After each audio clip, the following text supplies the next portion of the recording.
Today's episode is brought to you by Drizzly. Beer, wine, and liquor delivered in under 60 minutes.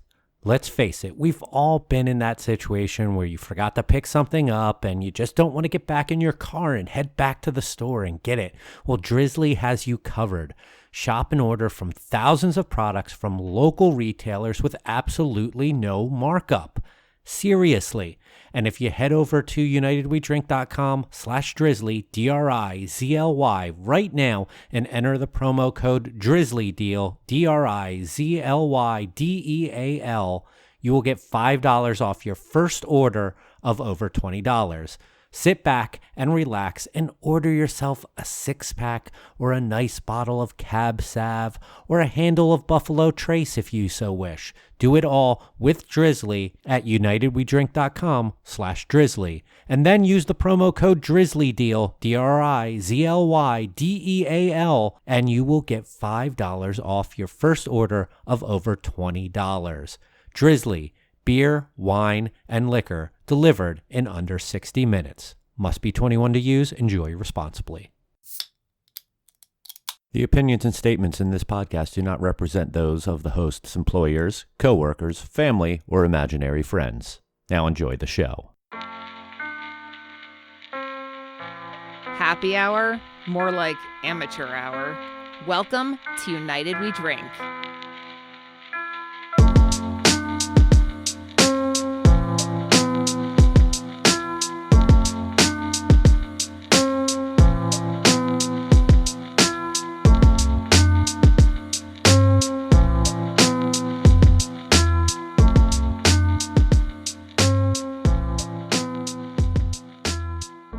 Hello, everyone, and welcome back to a podcast that gets blown off by guests more than Geraldo Rivera. Welcome to United We Drink, right here on unitedwedrink.com, as well as Apple Podcasts, Spotify, Stitcher, Google Podcasts, and wherever fine podcasts are found. My name is Mike Urevich, and I'm already well over summer, and it hasn't even started yet. I'm joined by my two co-hosts. First up is a man whose greatest accomplishment at one time was shotgunning a can of 1050. Here's Phil Palmisano. It goes down significantly smoother than what most people believe it does. It's almost like Yoo-hoo chocolate milk going down the back of your esophagus. It's a very smooth shotgun. I would highly recommend it to anyone that wanted to try it, or that just wants to do damage to a friend, or maybe lose a friend. Would you still say that that's in your top 5 accomplishments of all time? No, not anymore. Oh, it's been bumped. Yeah. Shame. Sorry. Next up is someone who seems to be detoxing from enjoying Arby's. Here's Joel Codner. No, it's everything else that's the toxins. The Arby's is nutrition and minerals and vitamins. Oh, that's a stretch. No, that might be the first time that Arby's, vitamins, and minerals were all said in the same sentence. Unless it was Arby's has Joel. no vitamins or minerals. Definitely no minerals. And I believe I was there to crush a 1050 as well. They're smooth. There was a Was I few part of that? occasions that happened. I remember Key West one time. Oh. And I feel like in the parking lot of the Funky Buddha Lounge, it happened at one point too. I know Possibly. it happened before. A lot of bad things happen there. Drinking Made Easy show in Fort Lauderdale, back in the day, in Culture Room's parking lot, as well as some shotgun roulette New Year's Eve parties that I've been to as well. So A lot of those times were in parking lots. Now that I think about it, because in Key West was a parking lot too. We would tailgate for the tailgate, but Tailgate for the sake of tailgating. Yeah, simpler times, guys. Simpler times. All right, gentlemen, we're recording on a morning, so is anyone drinking anything other than coffee? No. I need more coffee is really what it is. Yeah, I'm almost done with mine because it took Joel 30 minutes to boot up his computer this morning. So it's been a bit since we did one of these types of shows. We did a Had a nice interview with Sean Nordquist from the Brewers Guild a couple weeks ago. We were hoping to do another interview this week, but got canceled on close to last minute. So here we are doing a regular show. And we are going to discuss what we were going to discuss with the guest anyway. Let's talk about retail. Let's talk about shelf space because, these things have changed considerably in the COVID-19 era.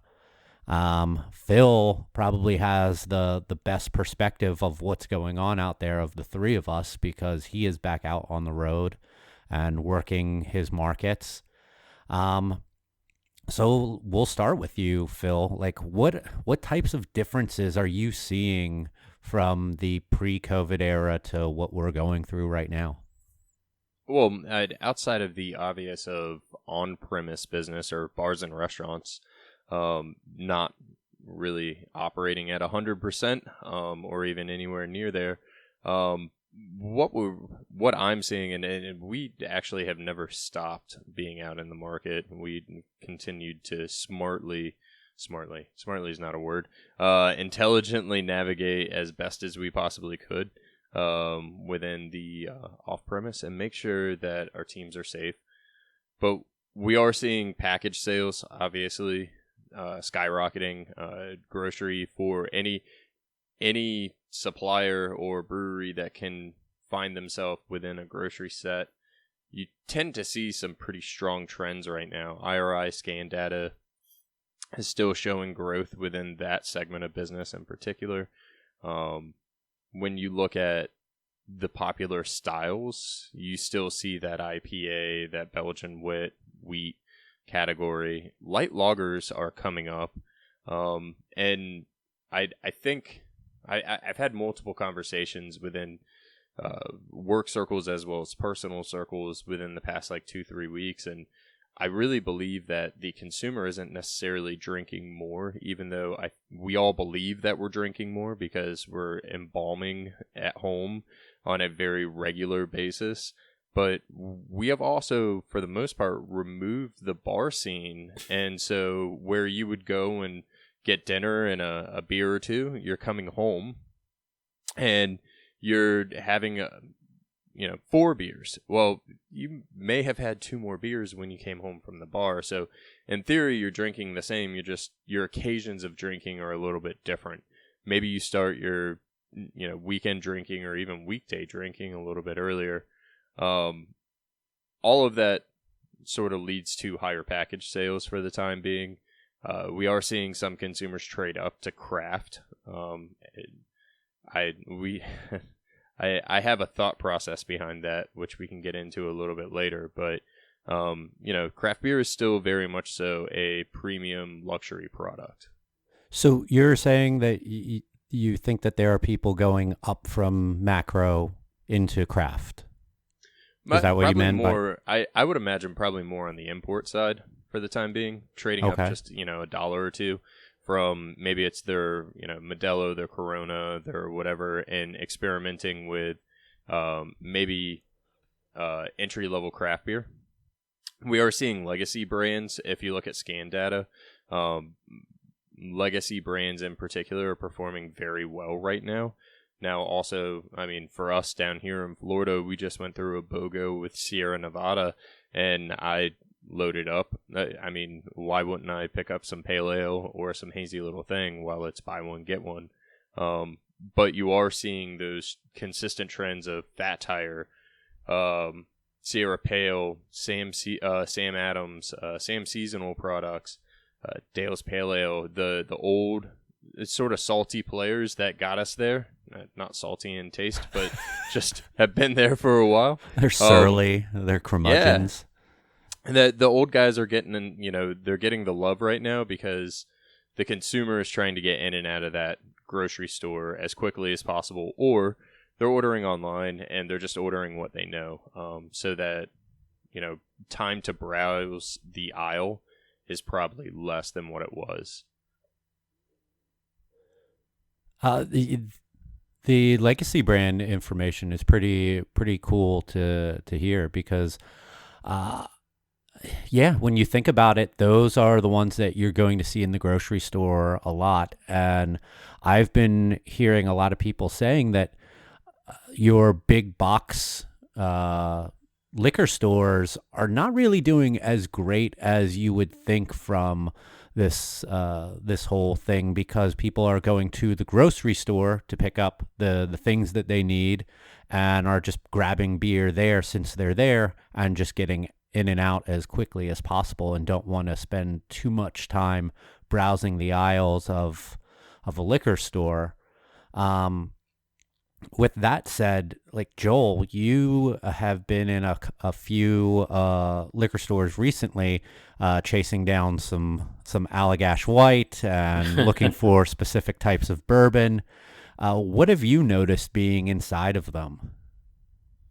Well, I think you guys have a great point about the grocery and how prevalent it is, rather than, people going, all right, I'll go to the grocery and the liquor store. If you can get everything at one stop, that's definitely what is going to happen. And of course, it's perfect timing that my local Publix stops selling my wife's favorite wine that she goes through like water. So I have to go to both no matter what now. But yeah, I've seen lots of beer at, the bottle shops and the liquor stores that, for the past few months we thought was just selling like hotcakes based on, what everybody's posting about, completely pivoting to package. But, you go into some of these stores and there's stuff that's still very old. And this was a problem before COVID, but it seems like even now that beer has really piled up. I mean, I was trying to put together a box of locals for someone and I literally could not find a single fresh one. You said that you saw things that would have been out of code even before this whole thing went down from a few months ago. Yeah, IPAs from January, shit like that, even if they had a code at all. By the way, I know I put that out here privately to you, but hit me up. I'll hook you up with some fresh Copper Point beer and a box I don't if want you any need of that shit. I'm kidding. Thank you. I'll take you up on that. But yeah, I went into one of the stores to get my fix of Allagash, and I just did a quick little walk through the seasonal section, which the seasonal limited release section, which is stupid large, and there were still winter beers on the shelves. There were still fall beers on the shelf. And I'm fairly certain they weren't new fall beers, although pumpkin beers will start coming out next month. And give it about 2 weeks, 3 weeks.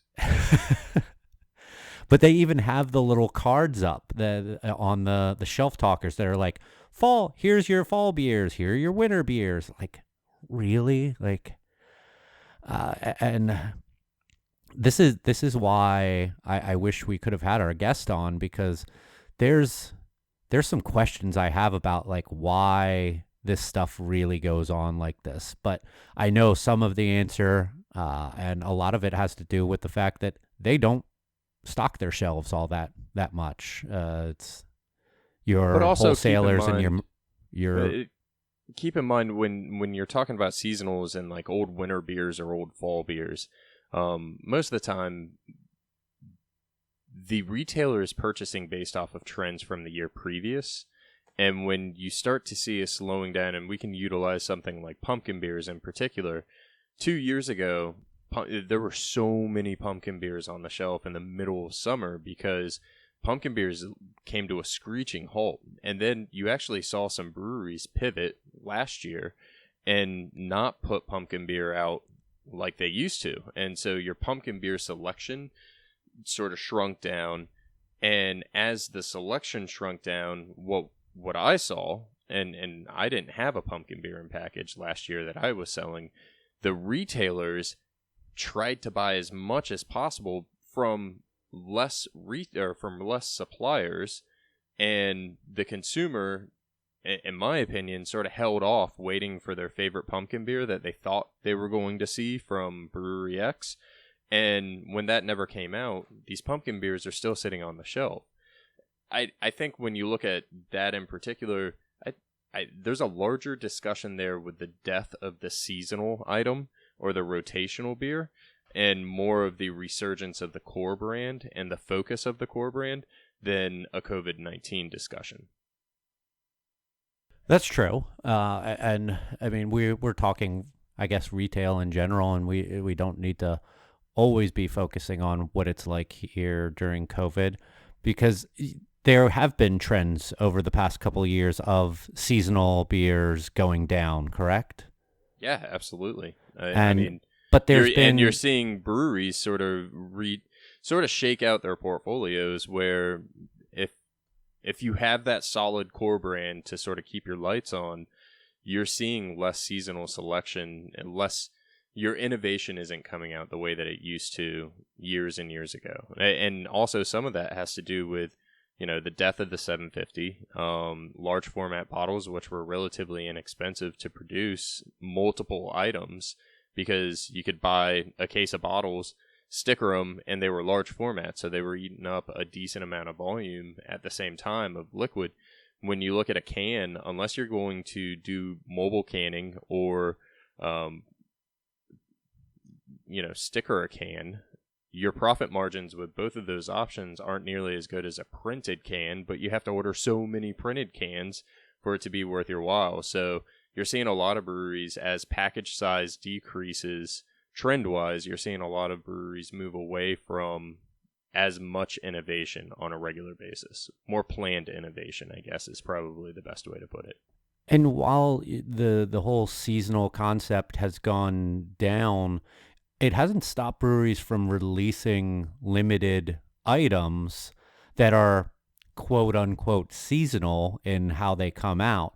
But it seems like a lot of the seasonal gimmick is going away. So you're not putting out a summer ale or a pumpkin beer or a spiced beer during winter anymore. You might put out like a special type of IPA during that, or a Hefeweizen, something that doesn't necessarily scream out, this is that season, because as we know, those types of things, once that season is over or getting close to over, people move away from it because they think that it's old and it doesn't really fit with what season they're in anymore.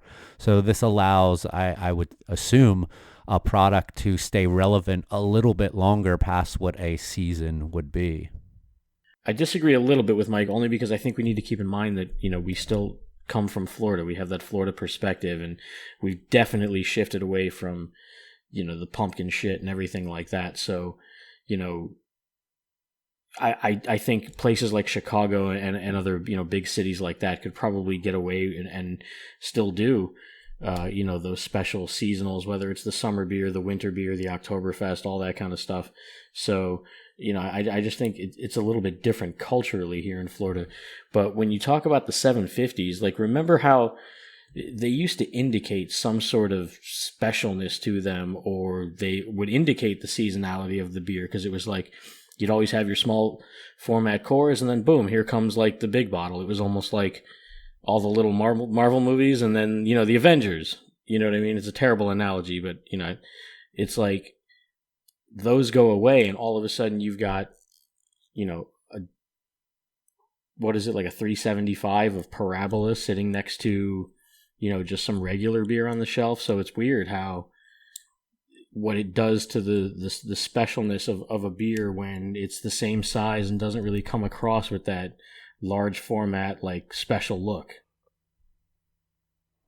I get what you mean there.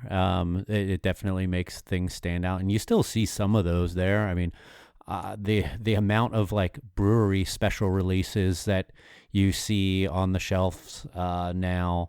I'm talking about the brewery. Like, I saw a ton of like their bottles and then their cans, and it's a little overwhelming.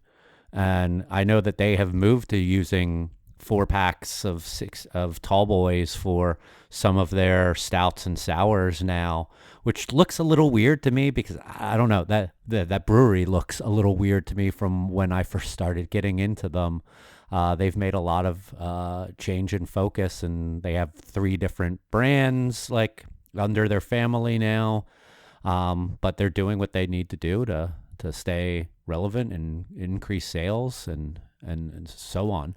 So kudos to them for that. But you still see some of them. But yeah, I kind of agree with what Phil was saying. Is you don't see those Rogue 22-ounce bottles anymore on the shelves, and if you do, they're they're probably very old. Stone. You don't see too many bomber bottles of their stuff anymore on the shelves.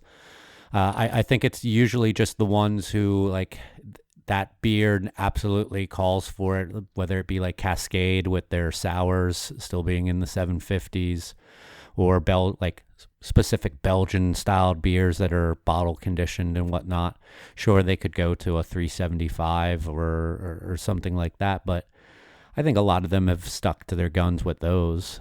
But you don't see as many of them anymore. Well, the package size discussion brings up something fun, which was Joel this past week sent a picture of a nationally distributed brewery. I believe they're nationally distributed. They're one of the top tier breweries, top 50. And they had, it was a lineup of the same exact beer in a 19.2, a 16 ounce, a 12-ounce can, and a 12-ounce bottle. And internally, we had an interesting discussion in regards to it being overkill or not overkill. And my initial response was, well, I don't necessarily know if you need that 19.2 because you have that 16-ounce. But what do you guys think about core brand beers moving into different package sizes for different occasions? I think that is something that a lot of breweries need to do, because you look at certain accounts like stadiums and they only want large format items of 16 ounce or 19.2s. You're not going to get a 12-ounce can in there.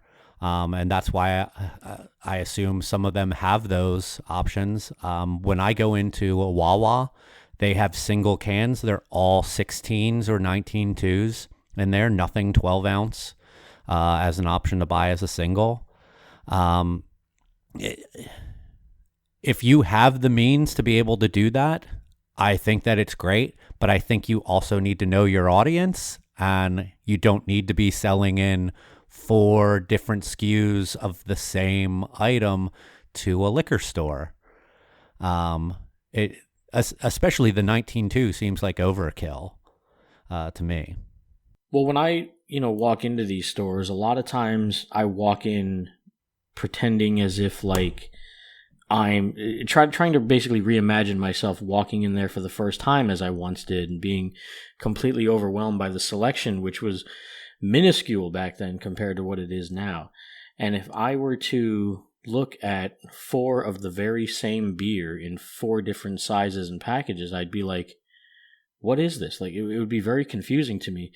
And to continue on your point of, maybe having the 19.2s for the stadiums, like, well, then maybe just allocate them for that and not put them on your shelf next to 3 other things that are the same thing. Like, I try to think of it, from the perspective of someone who is just getting into beer, and it's got to be insanely overwhelming. So to have that much package confusion, like, sure, is it a better selection for them? Yeah, it gives them more choices, but at the same time, like, it's got to be confusing to some people. Like, why do that?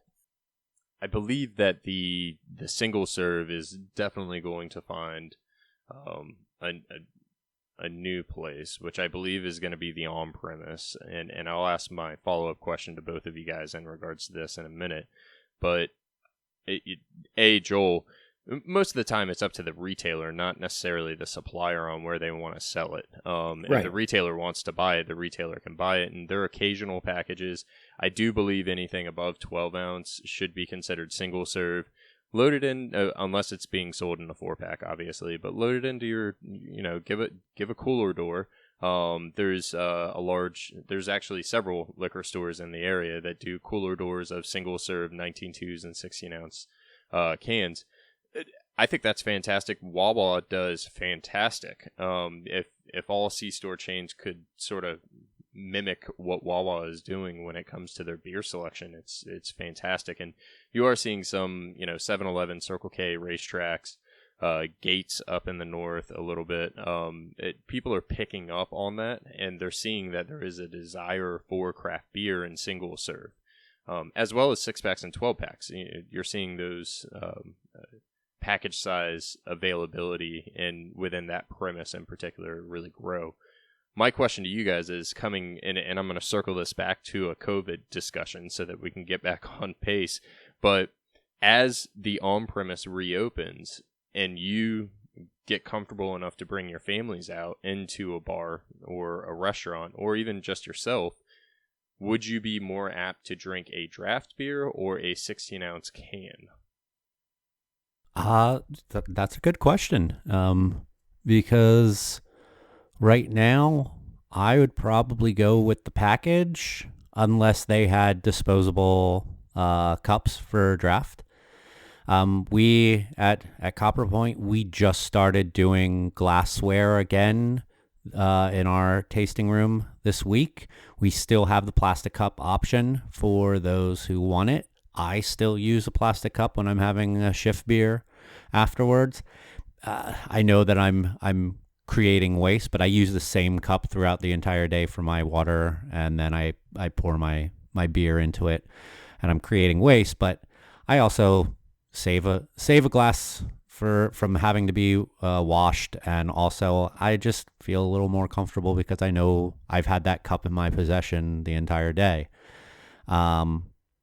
But yeah, if they didn't have plastic cups as an option, I would probably get a can. I actually did that a lot at some places even before this. There's a Grandview Market right around the corner from my house, and we would sit at the tiki bar outside there. And if I wasn't having a cocktail, they had a really nice selection of tall boys. I'd be like, oh, I'll have one of those. It's only $5. So to get a pint for $5 of something in a can, I was for that even before this, and I'm probably going a little more towards it now. For me, I would say it probably doesn't matter. Maybe just depending on exactly where you are. I think if you go to a place like, somewhere we may know that serves maybe their own beer and other draft beer and package, or, some kind of gastro pub or something like that. I think it really depends on where you are and how they treat their beer, if you know at all. I think some of the chains, some of the, at least in my personal experience, I've already been burned before all this, so it's not like, I'm going to expect anything different or better after COVID. So, I'm sure there are plenty of places that are sitting on beer and hoping to sell it. I wish they wouldn't, but, we can't stop them from doing that. But, I feel like if I were in just some random place, I'd probably order, either or and see how it goes. And if I can tell it's old as shit, then, maybe I'll try the other one, switch from package to draft or vice versa. But I'm already not trusting as it is. So, it doesn't matter all that much to me. Also, draft doesn't seem to be as highly available right now in some places. I've been hearing that a lot of the major macro brands, their distributors down here aren't even buying in kegs from them. I think you're seeing a SKU rationalization on kegs right now across wholesaler networks, unless you have a pretty high rate of sale. What I'm hearing and seeing is a tightening down of the availability of kegs in particular. There's still a very high risk. I mean, this past week, we as a country, we spiked to the highest number of cases on report. In Florida specifically, we had our largest day of reported cases ever. So there is still a lot of concern about, is there a potential for a second round of a shutdown? And if so, I think a lot of retailers and wholesalers are concerned about sitting on keg inventory, and that's where the package inventory comes in, because they still have the ability to sell that to go with more of an ease of use. I personally believe that as we start to see, however, stadiums reopen, and one of the two of you brought up the stadium approach with single serve, I think you're almost going to see stadiums pivot 100% to package. Think about those long draw systems and NFL stadiums and NBA facilities. The expense of waste, the cleaning, if they clean lines like that, all of that gets eliminated, and it literally turns into handing a can or a screw top bottle. I just think from a cleanliness and a safety serving aspect, we're going to see a lot more package and some of these occasion drinking spots. But it also creates more trash on their end, and if they have, do they have any sort of worthwhile recycling program or anything like that? You know what I mean? Like, that's exponentially lots more trash to be thrown away in a sold out stadium. You have plastic cups for the draft that's getting thrown away regardless if it's either a can or a plastic cup. And sometimes they're thicker plastic cups. They're the stadium mugs, or they're not, the they're true a 22 disposable. ounce cup. Like, that's very large. Yeah. So, I think that Cool. there's I'm trash wrong, man. regardless.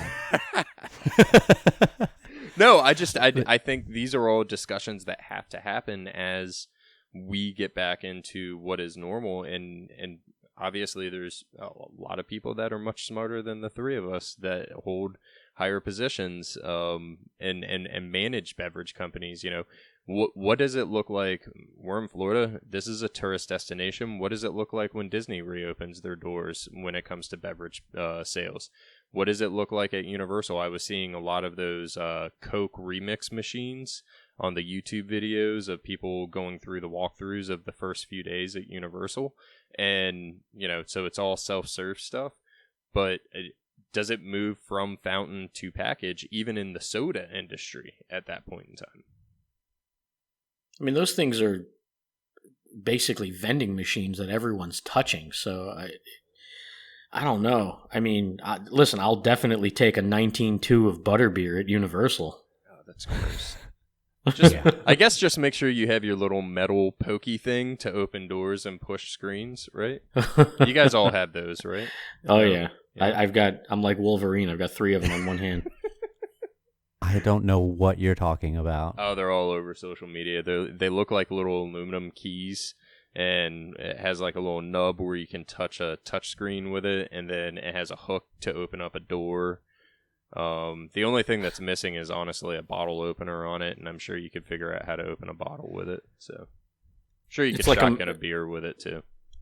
It's like a metal small appendage for your hand that you don't have to actually touch doors or anything. But then again, is it retractable? No, it's tiny. It looks like a key, but at the same time, you use this thing all day. Now you've just got a huge pocket full of bacteria. Like, if this thing's going to be touching all the doors and screens and shit, and you just keep sticking it back in your pocket instead of just washing your hands. I mean, I heard if you put them in your mouth, it sanitizes it afterwards. Oh, perfect. Yeah, because it's like a dog's mouth. It's cleaner than you put it in your dog's mouth to sanitize it. There you go. Because a dog's mouth is cleaner cleaner let your than dog kiss you in the mouth. Yeah, that's how you do it. Thinking back, I think it was last season for baseball. I went to a game in Philly, and I was amazed by the package selection there. Like, so much craft options, all 16 and 19.2 cans. There was a lot of draft too, but I mean, almost all the regional breweries that canned had options there. The big boys, of course, were there. But I would certainly love to see more of that when things start opening back up for stadiums and such. I would much rather. Plus, when you're bumping into people, then you're not spilling as much out of the top of a can as you would one of those big clunky cups that they fill all the way to the top. The Iceman pour. Yeah. Yeah, stadiums have been doing Iceman pours before they were cool on Instagram. But yeah, I'm all for something like that. I'm all for the idea of the single serve too. Like you were saying, Phil, in the convenience stores, Wawa's the only one who I've ever really recall.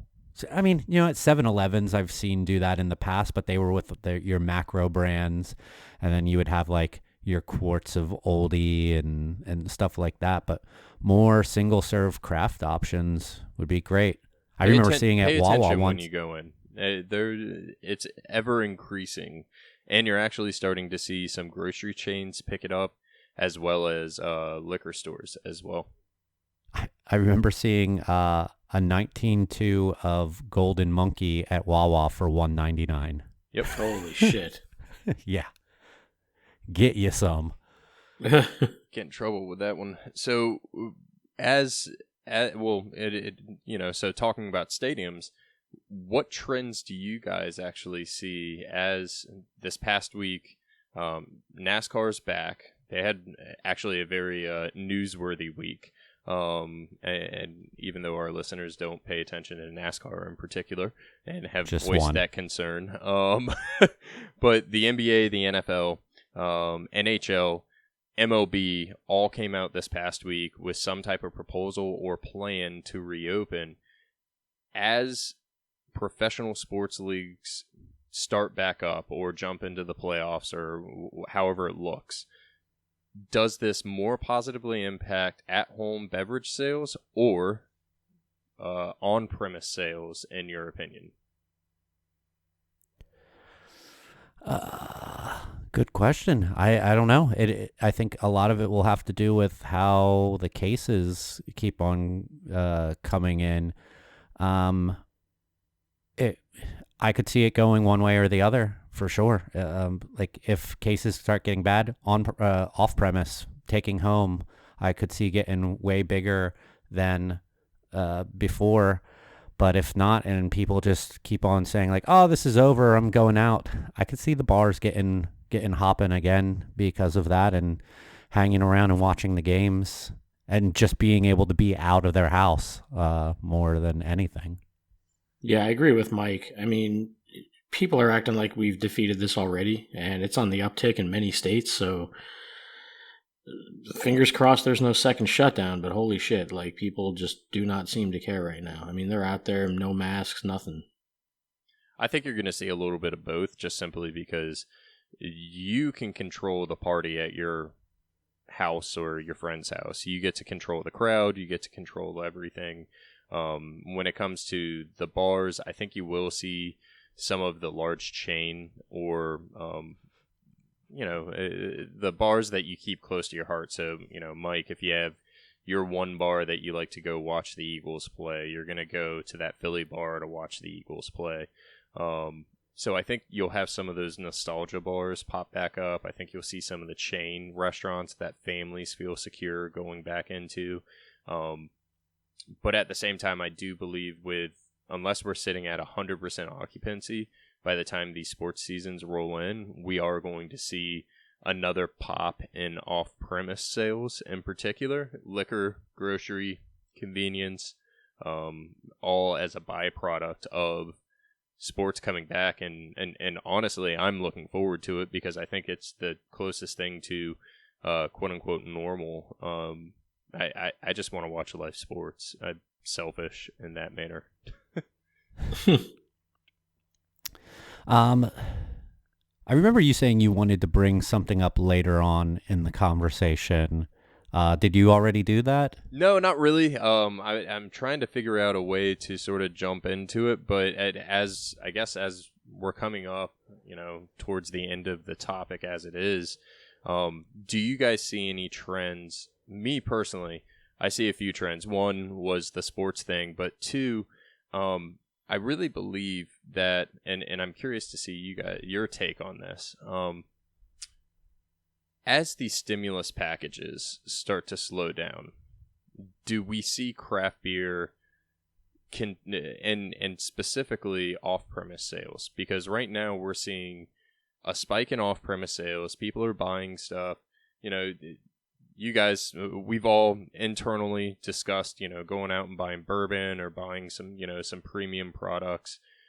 As these stimulus packages start slowing down, do we start to see craft beer become more of a premium item? And do we see almost that pendulum swing back to domestic lagers and cheaper options and more of that price war? Or do we see the death of, or a pausing, not necessarily a death, of some higher spirits, maybe, those mid-range wine bottles, high-range wine bottles, and more people moving over to 12-pack craft beer? Does it impact 16-ounce, $20 16-ounce Haze Boy cans? How do you guys see the stimulus package and the removal of that? And keep in mind, this could run for another year, 2, 3 years with stimulus packages. Does it impact, and if so, how? Probably should have this is a final jumped. I feel like this is like a final report or something, like an oral exam. No, I don't know if anyone's gonna. Did you say higher end spirits to craft beer? Higher end spirits, higher end wine bottles. The scan data that I've seen, I haven't seen a ton of wine sales. In fact, a handful of reports that I've seen have actually said that high-end wine is actually slipping right now, and now's the time to buy because your availability is there. But I don't know, like right now we've all considered craft beer as a premium product. And there's those super premiums, which are your $20 4-packs of, hazy IPAs or lactose sours or whatever brewery only releases. And I'm just curious to sort of see where you think the consumer will go and where you will go specifically as stimulus packages start to dwindle or be removed. Well, I think it's not so black and white. I mean, when this whole thing started, I actually jumped on a ton of macro lager just because I'm like, I don't know how long this is going to last. I don't know how long we're going to be locked down, but I do need to get the most bang for my buck, and I'm obviously just going to be sitting here for quite some time. And, I was getting 18 packs of Miller High Life sent to me by Drizzly. So, that was kind of my jumping off. And then it's like, okay, now I need to kind of get some hops. I need to get, something a little more substantial. And then I as it went on, I worked my way back and just, through my support behind my friends, which, they've always had my support, but, I would go to like Copper Point and, get some stuff from Mike or Barrel of Monks. So, now I kind of have a fridge of just everything. But I don't know if you're going to put it in terms of relation to the stimulus. I think people are going to try to get the most bang for their buck and still probably try to enjoy what they enjoy, but maybe at a lesser cost somehow. Because I don't know. I'm not paying that much attention to it only because I don't understand a lot of it. But the stimulus, I mean, seems like we're not getting another one. I don't like, as far as businesses, I have no idea, but like personally, it just doesn't seem like anyone's getting another check, and some people didn't get their first ones. There's going to be a lot of eviction protection that's going away soon. A lot of protections for bills and things like that are going to start going away, and then people are kind of on their own, and there are still tons of people out of work. And, I've been reading some very doom and gloom articles that, make it like the economy could get so much worse in the next couple of months. So I don't think anyone's going to come out unscathed. No, and I do think that we'll see maybe a small downtick in craft sales, sticking with that affordable luxury type of thing, and some of the fans of it who were maybe more casual fans of it might go back to their more affordable macro options or import options that they used to be on, just to be able to stretch that dollar a little further. I think the ones who are really into it and maybe are not super impacted, maybe kept their jobs or are on unemployment, that are making more maybe on unemployment than they were in their normal life, are going to probably stick to what they were used to. I mean, now that our tasting room has been open again for, I think, 3 weeks now, 2 weeks now. Actually, I think it's almost a month. I'm seeing a lot of the old faces. Like almost every single person who was a regular has been coming in nearly regularly to have a few beers. They're still buying stuff to take home. So, I mean, those are our biggest fans, and it seems like they are staying that course. But I'm sure there are people who maybe came in every other week or so that maybe aren't coming in as often. I think it's going to be those more casual craft fans who maybe dabbled in it and bought like a cool new 6-pack that they saw at the grocery store here and there that might not be doing that as often. I'll be really curious to see how those average rings start pulling up within tasting rooms and within retail. And I do plan on asking a similar question when we do get our guest on eventually, because I believe you're not going to see a lack of support of the breweries, and specifically a lot of those, when I bring up the 16-ounce super premium $22 4-packs, I think you're still going to see people buying them. I know, speaking personal, I will happily buy stuff like that, but I think it's going to become more of an occasion beer than an everyday beer. I think we're going to start to see maybe that regular would come in and buy a case. Maybe they're buying half a case now, or maybe they're buying 2 4-packs instead of buying 6. So how that shakes out once rent protection goes away, unemployment, additional stipends go away, things that, for the time being, the economy looks pretty good, even though unemployment's at an all-time high. Yeah. So it definitely will be interesting to see. I mean, I remember I got a new car a couple months ago, and a month in, I was like, I haven't gotten any information on how to pay for my car. So I tried calling the bank, and they had no live people there. It was all an automated service because they're like, yep, our call centers are out. And they're like, oh, you can defer payment for 3 months. I'm like, oh, well, let me just look into that. And they're like, yeah, you then pay one lump sum at the end. I'm like, okay. Like, no, I'm not paying $1,000 at the end of this. So through a lot of help from from the dealership, they luckily got me the account number to where I could create my account online and then pay for my car. And that's the thing is, how many people are not paying attention to, oh, I can defer payment? Awesome, fantastic. I'll defer payment for 3 months. I'm banking all this money and going out and actually spending it, be it through Amazon or, mail order items. I mean, I think it's going to be interesting. It's definitely something I'm paying attention to, and I'm curious to see. I was curious to see how you guys believe it'll all shake out. So we shall see. Yeah. Anyone have anything to add on to this before we finish up this topic for now? Yeah. As I was browsing the beer aisles, I noticed a can with the label design of the hoverboard from Back to the Future 2, and felt like it was going to explode and had no date code. So shout out to those guys for wasting that IP. I'm sorry, was that my last call? Do you want that to be your last call? No, I want to talk. Then go into your last call. No, I want to talk about one-way aisles at the grocery store. Again? No, I'm kidding. Do you want to do your last call? Are we there? Yeah. We'll edit that out. Nah, keep it. Yeah, I don't want to go first, though.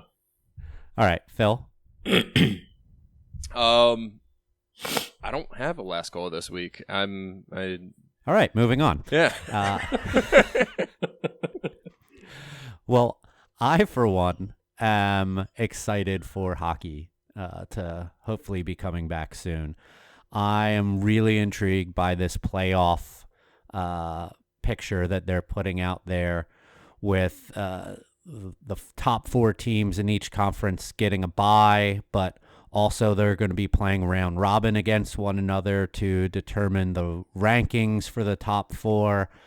Philadelphia Flyers are in the top 4 of the Eastern Conference, so I'm psyched about that.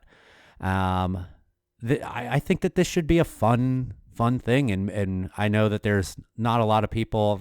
Boo! Phil's showing me his Lightning hat, but yeah, we'll have to play them in the round robin, and I like the creativity that they're getting into this. Like, I know that there's the argument that there's way too many teams involved in this. Like, I think there's only 6 teams that don't make the playoffs in this scenario. So it's kind of like a participation trophy. But to create something new and unique and get the hockey fans back into it, I think that this is great. And I'm looking forward to watching some playoff hockey. I agree. I'm so excited about it. Joel? So for me, I have been a Punisher fan since I was a kid. And, didn't want to get political or anything on this podcast, but we do know that there are some bad actors, if you will, in the whole social unrest right now who are utilizing the Punisher's logo for, their own purposes and acting as if, somehow they relate to him. And it's really frustrating and it's really infuriating because the creator, Jerry Conway of the Punisher, has spoken out against this. He's put together a program to try to somehow, restore and recapture the logo, even though it's sort of an anti-hero. He's trying to bring it back for a positive purpose. And,